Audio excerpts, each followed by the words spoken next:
I built this table twice, and now I know why I should never build another one like it. Which is strange, because in the end, this was probably one of the best tables I've ever made. So how can both of these statements be true?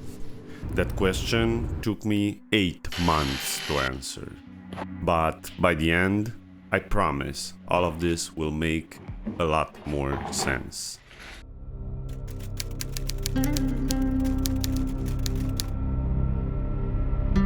Almost a year ago, I built my biggest project to date, a 3-meter walnut monolith filled with black epoxy. On paper, it was a masterpiece, but I made a rookie mistake. Epoxy is essentially plastic. At 3 a.m., when the temperature drops, the epoxy hardens quickly and the wood pulls it apart. In 5 days, thousands of dollars worth of material and a month of my life turned into the most expensive and elegant firewood. Most builders would have blamed the sun. I blamed the man who said yes to a design that science said it was impossible. I had to make it right, not for the profit. There was no profit left. I had to do it for the standard. At least that's what I thought at the time. I thought the mistake was the whole story. The epoxy failed, I rebuilt the table properly, and the lesson would be clean. But I didn't understand yet that the crack was only the beginning. The real problem was the kind of project I had said yes to.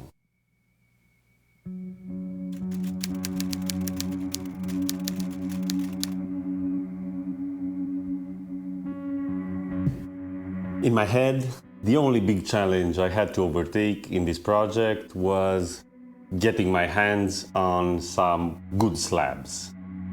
The original table had breadboard ends, which ruined the whole look. Why? Well, because I couldn't find the slabs needed to fill the whole piece.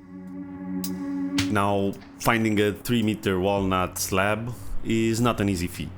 In my area, this wood is protected, rare, and usually spoken for long before a small shop like mine even hears about it. I spent weeks hunting. But when I finally found 4 slabs from the same tree, I didn't hesitate. I paid the invoice instantly, and I thought I had found the shortcut back to a finished project. Finding the slabs was one thing, but bringing them back home was its own battle. Moving 100 kilos of raw lumber alone is a test of both your spine and your sanity. By the time I had them up on the bench, I was physically done. That was the first real warning. This table was too big for the way I work. Every move was slow, every flip needed help, and every small mistake suddenly felt expensive. Still, I stood there in the silence of the shop, smelling the walnut, already calculating the delivery date. I was a rational man with a rational plan. All I had to do was cut the joinery, sand the surface, and put the failure of the first table way, way behind me.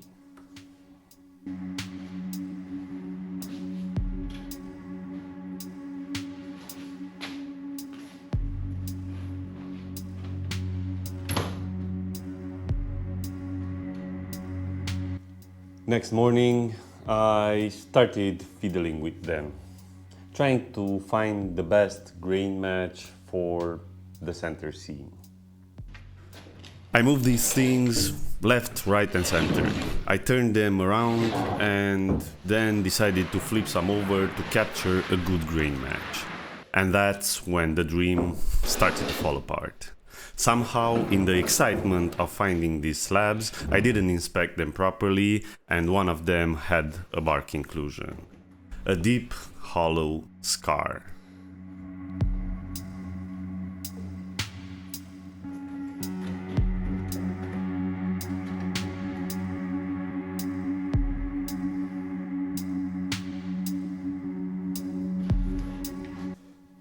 In a normal world, this isn't a big deal.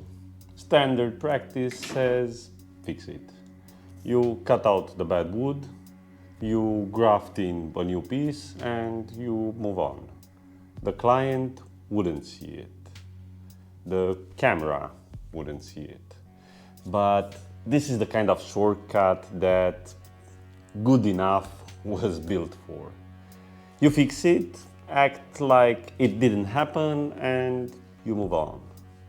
But I'm a terrible liar. And to be honest, I'm even worse at lying to myself. Every time I'd look at that table, I wouldn't see the walnut. I'd see the compromise. There's also the physics. Remember what I said earlier? Epoxy hates the sun. A 3-meter table sitting on a patio is a thermal engine. If I built it like this, eventually that glue line would fail. Most builders would take that risk. But you don't bet your reputation on a piece of glue. You bet it on the integrity of the timber, and I just wasn't willing to gamble on this. I wasn't really willing to have to make a third table, so I made a choice that makes absolutely no financial sense. I swallowed my pride, moved them to my woodpile and tried not to think about the money I'd already spent. I tried to think what I could do next. So I started searching in places I didn't even think of until now. I've always found the wood I needed locally, within an hour of my front door. But this time, local wasn't good enough. I needed to extend. I didn't need boards that needed a patch. I needed the exact boards to fit my project. And that's another thing people don't really see in a finished table. Finding walnut like this is not shopping, it's hunting. You don't just order 3-meter slabs that are dry, wide, stable, and good enough for a table like this. You call people, you wait for photos, you zoom into phone pictures, you convince yourself that the next stack might finally have the right boards. And most of the time, it doesn't. Before I even touched a saw, this table was already taking time from me. One way or the other, I had to find some slabs. And not just any slabs. I had to find the ones that fit this project. Were they out there? Probably, but only if I was willing to extend my horizons.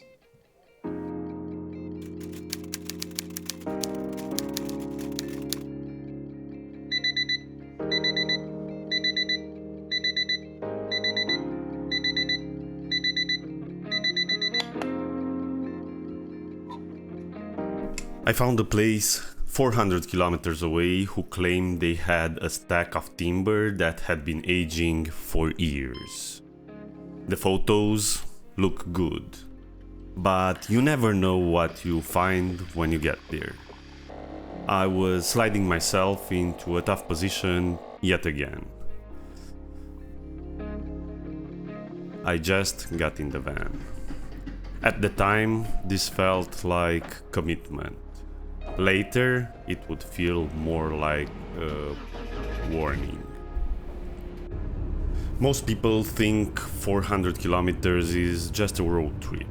It's a weekend away or a change of scenery. But in my world, it was the distance between a project I'm ashamed of and a project I can finally stand behind. That is, if these slabs really are what they're supposed to be. When driving such a trip, the van becomes a capsule. Minutes feel like hours, and you get anxious. You start moving in your seat in anticipation for what's going to happen when you get there.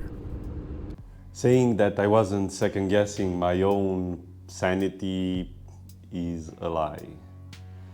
There aren't many woodworkers out there willing to do this trip for some walnut they found on the internet. But there I was, in a van, chasing perfection without knowing how it looked like. I had 4 perfectly good slabs of walnut sitting in my shop back home. Boards that 99% of people would have loved. But that 1% wouldn't let me start the saw and made me jump in that van without hesitation. Logic would have told me to turn the van around at the first gas station. It would have reminded me that fuel is expensive, time is unrecoverable, and profit is the only reason we, as woodworkers, open the shop doors every day. But logic doesn't build monoliths.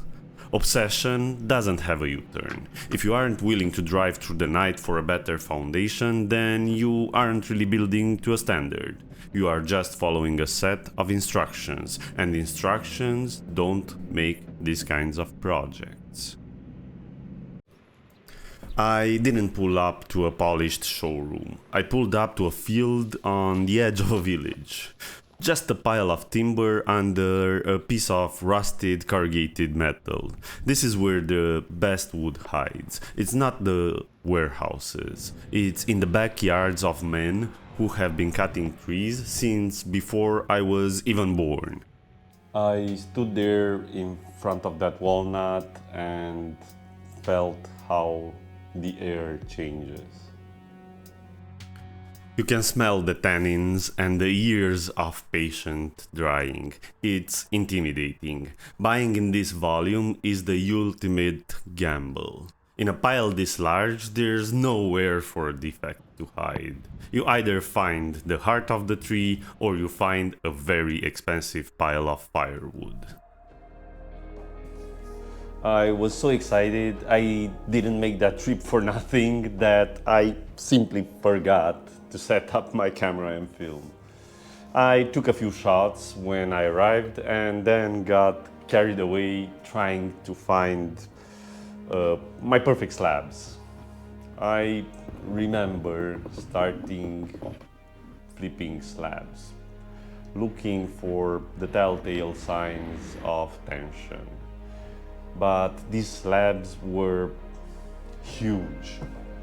They were 8 centimeters thick, and some were so long they wouldn't even fit in my van. Every board I moved felt like a high-stakes poker game. If the grain is too wild, it's unstable. If it's too straight, it's boring. I needed a 3-meter slab that had the internal strength to span a room without a single support rail. In a mountain of timber that narrows the field down to a very small list of candidates. I'd like to say I saw them and I found exactly what I was looking for, but I would be lying. Wood this large, stacked for this long, is never perfect. So I tried to get the best candidates for my table and some for good measure. You have to understand the rarity of this. Most trees this old here are cut into short, efficient chunks for flooring or veneers. Finding slabs that were allowed to stay whole is a biological anomaly, but as I pulled them into the light, the cost became more clear. They were milled with a complete disregard for geometry. They had twists from end to end, and to be honest, I don't know what mill they used to cut them, but none of them had a straight cut. One corner looked at the sky, while the other looked at the dirt. The edges were curved, while the middle was tucked in. I knew right then that I wasn't buying wood. I was buying a war with my router sled, but they were the dimensions I've been searching for weeks. I checked the moisture. It hit 8%. They were stable. I checked the grain. It was deep and complex. I handed over the money, loaded the van until the suspension was screaming, and I headed back. I had my wood, but looking at that warp, I realized the hard part wasn't the drive. The hard part was going to be finding a flat surface inside a twisted disaster.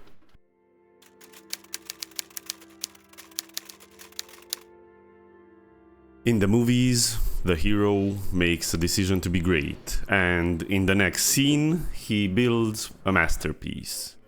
In a real shop, the hero has to pay for the gas. I was currently sitting on a pile of rejected slabs, a 400-kilometer fuel bill, and a lot of monster slabs that were currently taking up half my floor space. This table has transformed into an obsession, and obsession is a very expensive habit which doesn't pay the electricity bill. It certainly doesn't buy the liters of high-performance resin I was going to need next. Oh yes, the story doesn't end here. Far from it. Things were about to get even more interesting, it seems. This project was about to blow out of proportions just for the sake of it. I was pretty happy with the new slabs, but my client had zero knowledge about them, and it was about time he find out. So I called him at the shop to show him his new slabs. He saw them and realized that if he was going to have a 3-meter architectural centerpiece on his patio, his office right next to it needed to match. He needed 3 desks, but he didn't want 3 separate pieces of furniture. He wanted a 3.6-meter continuous run of walnut, floating on a raw concrete wall with a river of black epoxy that flows from one end to the other without a single interruption. Mind blown. It wasn't enough. I had to deal with the monolith. I now had to deal with 3 new desks with epoxy flowing as one single slab. Doable? Yeah, but after all I went through with this project, I almost threw in the towel. But I couldn't. At this point, the big table had already swallowed too much money, too much time, and too much space in the shop. So when the client asked for the desks, I said yes. Partially because they belonged with the project, and partially because I needed the work. It was the perfect timing too. While the wood I just bought was acclimating in my shop, I had just enough time to build some desks.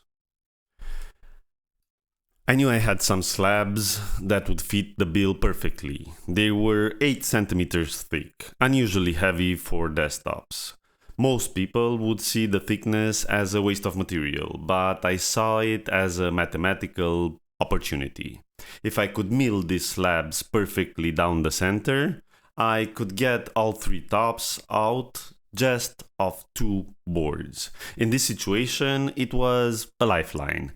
It's the cash flow that buys me the luxury of being irrational later. And technically, it's the perfect practice run. If I can't align a river across three desks, I have no business trying to build a 3-meter monster.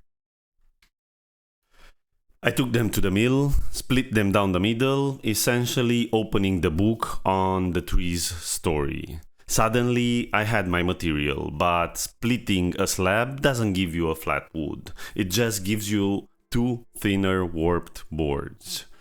The next 2 days were spent in a loop with the planer and the drum sander. Of course, those tops came with their own set of challenges. First of which was the fact that I had to match them to show as a continuous slab. Having split the slabs helped a ton with my next step. I had to match the ends of them. I took my time and I made my cuts. But I would only see the result of these cuts after the resin had hardened. I had to align the natural ragged edges of these three independent slabs so that when the liquid epoxy hits the wood, the eye doesn't see three desks. It perceives a single continuous event. But I'm not pouring one long table, I'm pouring 3 separate molds, which takes us directly into my next challenge. The molds themselves. I've done dozens of molds for epoxy tables, and I had my fair share of failures and successes with them, but this time was different. Not because I had to do another pour, but because he decided he wanted the front-facing edge to be a live edge. Yep.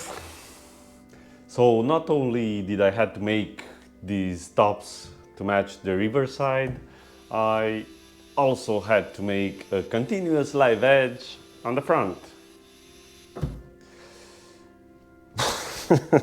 What have I gotten myself into? These molds had to be open-ended. The epoxy needs to fill the back of the table, fill in the voids in the middle, and not drip on the other side. So I reluctantly built the molds and decided to be very generous with the caulk.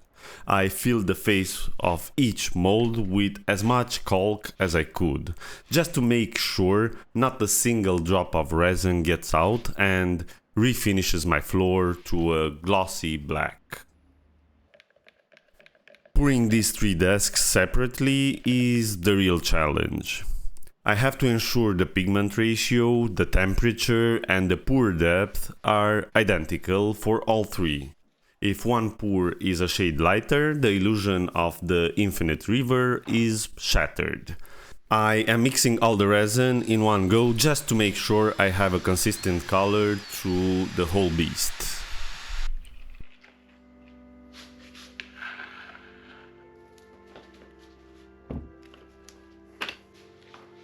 Let's see how big of a mess we can do. This is my training ground.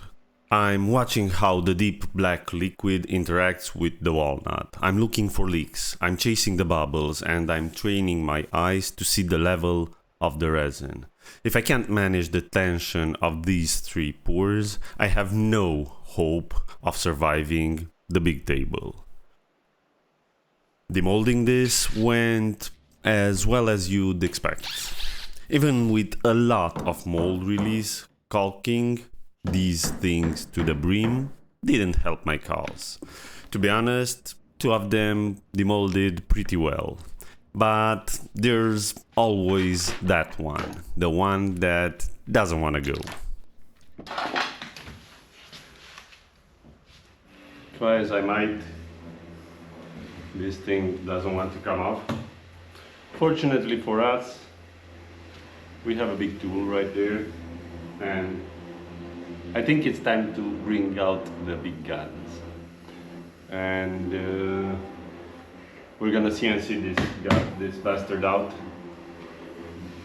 I usually don't want to do this because melamine is very hard on my bits and they're pretty expensive. So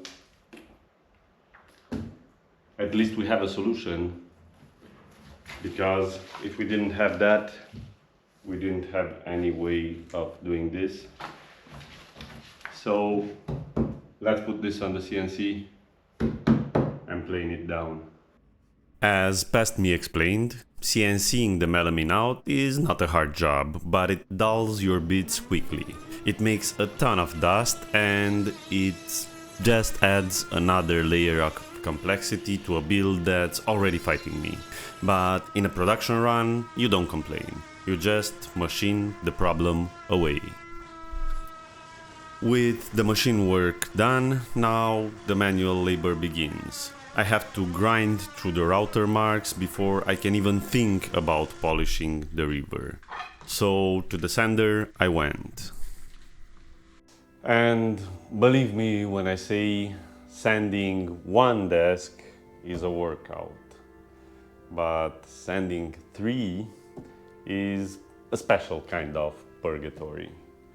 You lose track of time. Your hands get numb. It's just you, the sound, and the vibration. With that over, the final challenge was the mounting. The client wanted these to float. No legs, no visible structure. I chose heavy-duty AC supports, designed for vibration and weight. But the real secret is the stitch. I'm using thick steel plates to join the 3 desks together from the underside. This creates a mechanical marriage between the units, turning 3 separate pieces of furniture into a single 3.6 meter structural beam. When the desks finally dropped into place, the room changed. The raw cold concrete wall now has a spine of warm walnut. The black resin border acts as a shadow gap, making the wood look like it's growing directly out of the wall. The reversal is done. The desks are delivered. I have cleared the path for the monsters in the corner. It's time to find out if that 400-kilometer drive was an act of genius or the start of my downfall.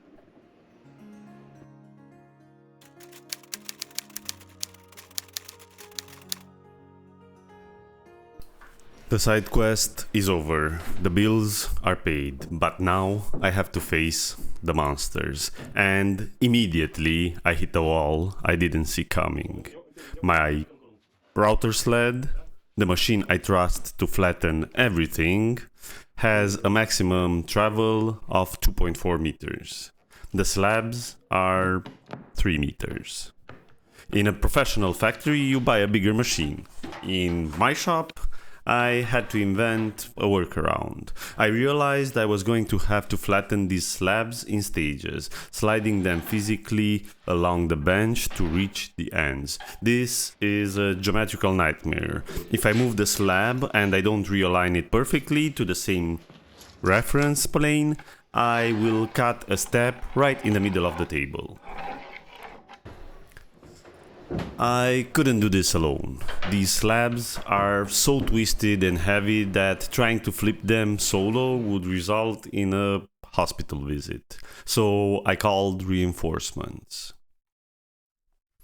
Instead of shimming one side perfectly and cutting it all at once, we took small bites. We planed the high spots on face A, flipped it, planed face B, then flipped it back. We were essentially walking the tension out of the wood. With every flip, the board relaxed a little more. It's physically exhausting. but it prevented the wood from springing back like a bow. To solve the twist without spending days making tiny wedges, I used the constant 18mm melamine. It's dead flat and consistent. By using broad sheets of melamine as spacers under the high points, I created a staple flat form that wouldn't compress under the router's weight. This was the grind. Route 2 meters, stop. Slide the massive slab down, reshim on the melamine. Pray the height matches, route the last meter. Doing this once is stressful. Doing it 4 faces across 2 slabs is a week of anxiety condensed into a few minutes of footage. In a YouTube video, this process takes 30 seconds. A quick montage, some music, and suddenly the wood is flat. But this is where a project like this starts lying to the viewer. Because on camera, flattening looks like one step. In real life, it becomes a whole week. Measure, shim, cut, vacuum, slide, check, flip, start again. Nothing moves quickly at this size. Even the simple parts become slow because the table is just too big. In reality, this was 3 days.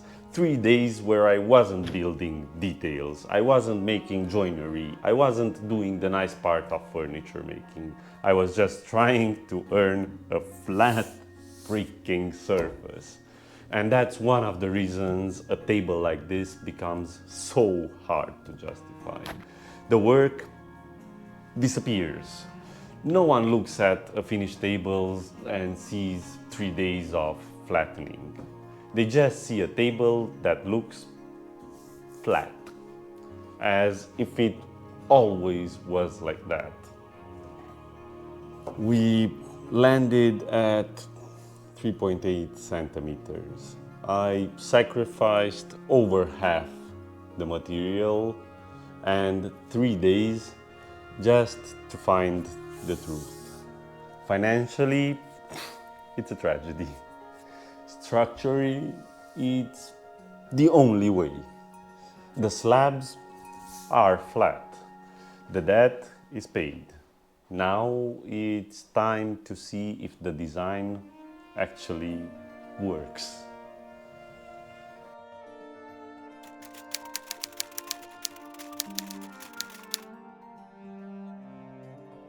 Three days. 72 hours of my life were buried in those trash bags of sawdust. My back was in a state of permanent protest, and I can still feel the vibration in my sleep. But it didn't matter, because as I ran my hand across these 2 surfaces, I finally felt the payoff. They were dead flat. By book matching these slabs, I had inadvertently created a mirror of mediocrity. 2 steps of pale yellowish wood meeting in the exact center of a dark chocolate masterpiece. It didn't look like an architectural monolith. It looked like a mistake. It looked like a cheap production table where someone forgot to trim the waste. This is the psychological abyss of a high-end build. You've done the work. You've hit the technical standard. The boards are flat to the millimeter, but visually, the piece is a failure. That white stripe was a neon sign screaming that I had compromised on the selection. I sat there staring at the white line for an hour. A rational man would have just kept going. I told myself it's walnut. Sapwood is part of walnut. The client won't mind. And honestly, he probably wouldn't. Most people would see it as a cool, natural feature. But I knew better. I knew that every time I saw a photo of this table, or every time I walked past it, I wouldn't see 3 meters of figured grain. I would see that 1 centimeter strip where I decided to be efficient instead of being correct. I achieved the standard of flatness, but I lost at the design. And in this shop right here, if it isn't both, it isn't finished. There was a third slab in the pile. The one that I ignored because the twist was so bad it looked like a propeller. I was hoping I'd never have to touch it. But that unusable board was the only thing that could save me.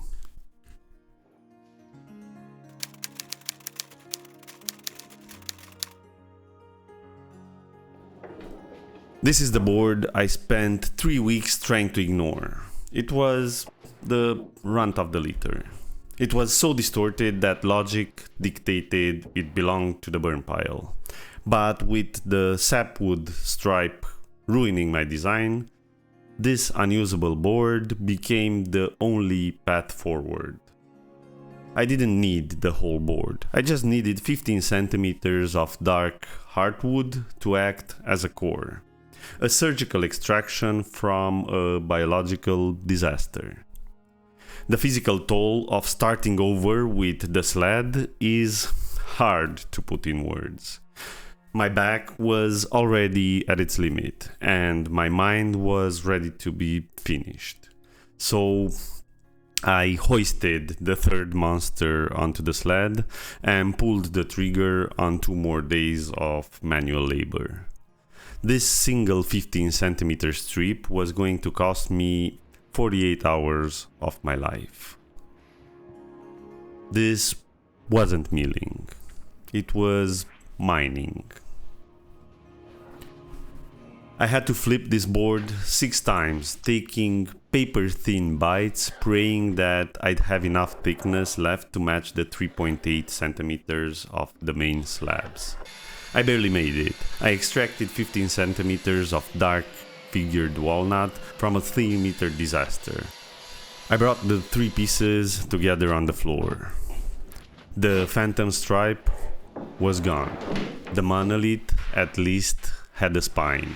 The design is saved, but the structural challenge just tripled.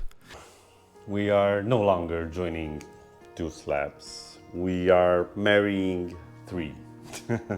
And I'm about to do something I've never done on a project of this scale. Glue is a miracle of chemistry, but on a 3-meter span with 3 separate slabs, I don't trust miracles. I trust mechanics.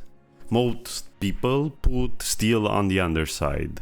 It's easy, it's safe, and if you mess up, no one sees it. But I wanted an internal skeleton. I decided to drill into the heart of the wood and hide the steel rods inside the seams. Not to stop the wood from bowing, but to ensure that this glue up never ever splits apart.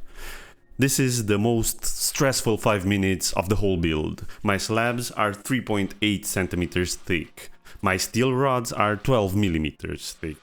That leaves me with almost no meat on the other side. If my drill bit drifts by even a single degree, the tip will explode through the face of the table. I'd be looking at a hole in a board I spent 5 days flattening. There's no slurry protocol that can fix a steel rod sticking out of the top of the table. It's either perfection or a total loss. I'm moving at a snail's pace, listening to resistance, clearing the chips, and making sure it's not going outside. This is not woodworking. It's surgical engineering.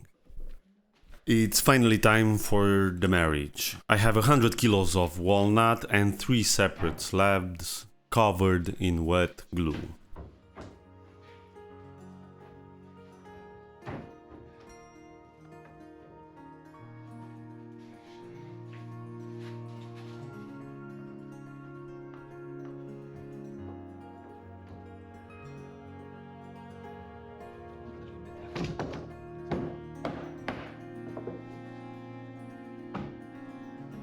I have to align 20 biscuits, 4 internal steel rods and 6 meters of cumulative seam before the glue begins to tack. It's a heavyweight wrestling match. If one rod is misaligned by a fraction, the joint won't close. If we aren't fast enough, the glue will swell the biscuits and trap the slabs 1 millimeter apart. I'm applying enough pressure to crush a car. I watch the seam. I'm looking for that tiny bead of glue to appear along the entire length. It's the only signal that the internal skeleton is seated and the table is whole. Luckily, the seams are closed and the steel is buried. The marriage is final. I have officially built the monolith, but the physical debt is about to come due.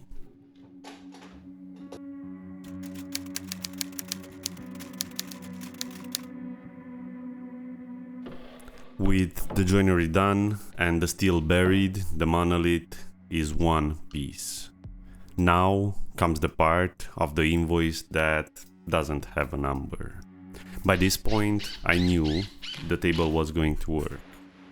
And that should have felt like relief. And it did, but it also made something harder to ignore. The first mistake made this project painful. But even without that mistake, even if the first table had never cracked, I'm not sure this kind of table would have made sense either way.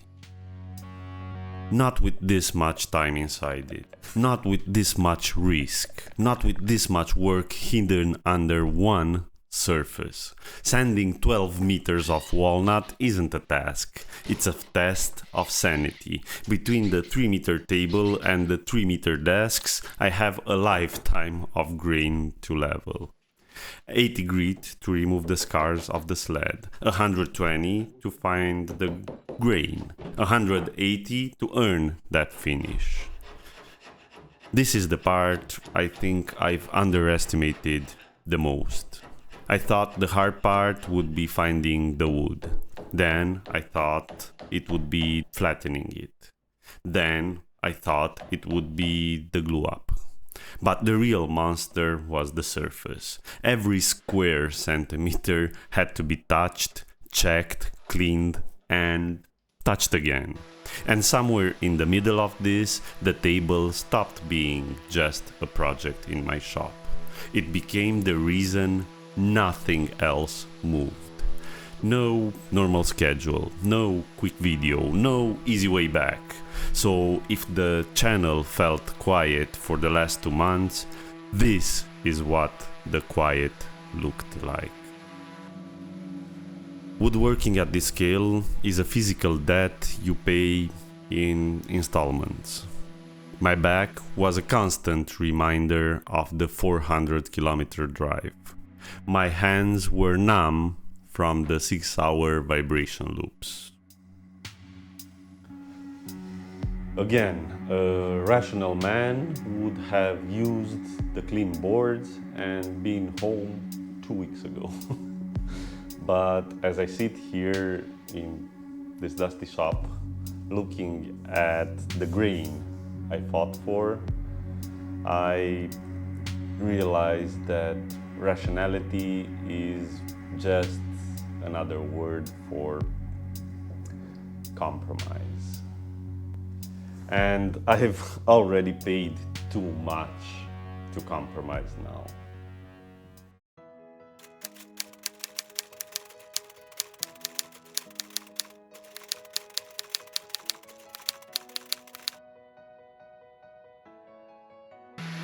This was the Ressurection. The oil hits the surface and the gray oxidation vanishes. The 15 centimeter core I mined from the scrap pile catches fires, separating the sapwood and giving the monolith its spine.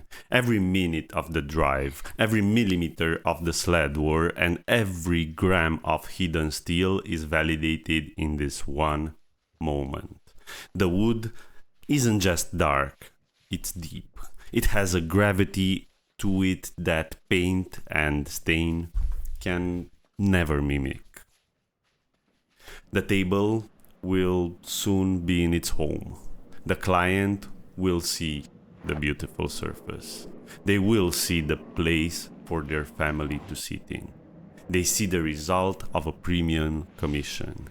They will not see the twist we walked out of the wood. They won't see the 12mm steel rods hidden in the seams. They won't see the 400 kilometers of road or the week I spent in a blizzard of shavings. And this is the part that makes a table like this hard to explain. Because people can see it, that it's big. They can see that it's walnut. They can see that it looks expensive. But that they can't see the 8 months. They can't see the wood hunt, the weight, the risk, the sanding, the mistake, the lost time, or the decisions that never show up in the final surface. And here, a piece like this is almost never paid for what it actually takes. Not because people don't appreciate it, because the real cost is invisible. So, this is why I said at the beginning that this is the kind of table you should never build. Not because it failed, not because I'm not proud of it, and not because the client didn't deserve it. He did. I owed him this table, and I'm glad I made it right. But now that it's finished, I finally understand what it really cost. The weight, the space, the rare wood, the driving, the flattening, the sanding, the lost momentum, and the kind of work that can never really be priced honestly here. That's the strange thing about a project like this. It can be beautiful, it can be successful, it can even be one of the best things you've ever made, and still be something you should never ever build again. So yeah, I'm glad I rebuilt it, but some projects are worth doing once and then never again.